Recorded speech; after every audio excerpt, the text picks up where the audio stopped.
আচ্ছা, পেন্থিয়ন আইওতে আসার পরে আপনি হোম এবং সাইটস দুইটা অপশন পাবেন। সাইটস অপশনে ক্লিক করার পরে সাইটে যখন আপনি ক্লিক করবেন তারপরে এখানে ক্রিয়েট এ নিউ সাইট লেখা আসবে, তারপরে এখান থেকে ওয়ার্ডপ্রেসটাকে সিলেক্টেড করে দিবেন।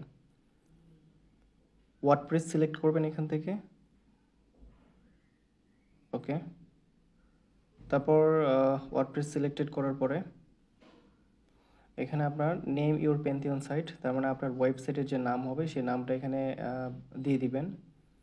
একটা নতুন নাম সিলেক্ট করতে হবে, তো এমন একটা নাম নিতে হবে যে নামটা ইতিমধ্যে আর কেউ ইউজ করেনি, ওরকম একটা নাম নিতে হবে।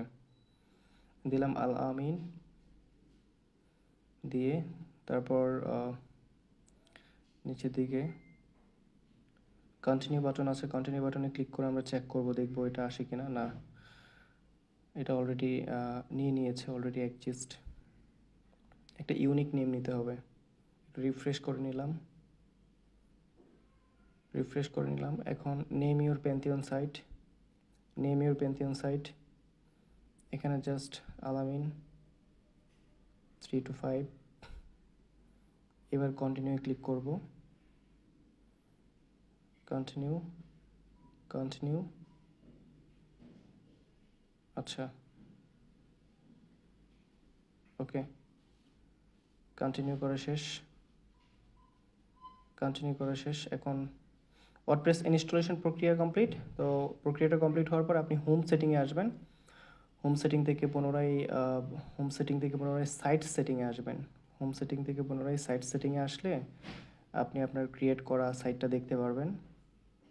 আচ্ছা, তাহলে এখানে সাইটস লেখার উপরে যদি ক্লিক করি, জাস্ট ওয়েট, সাইট লেখার উপরে ক্লিক করার পর দেখেন এখানে যে 31 মার্চ একটা সাইট ক্রিয়েট করেছে আলামিন 325। তো আলামিন 325 এটা হচ্ছে এখন ডোমেইন নেম। এই ডোমেইন নেমের উপরে ক্লিক করব, ওকে। ডোমেইন নেমের উপরে ক্লিক করার পর সাইটটা চলে আসবে। তো অবশ্যই থ্রি ডটে ক্লিক করে আপনি ডেস্কটপ সাইট করে নেবেন। এখানে একটু জুম করব।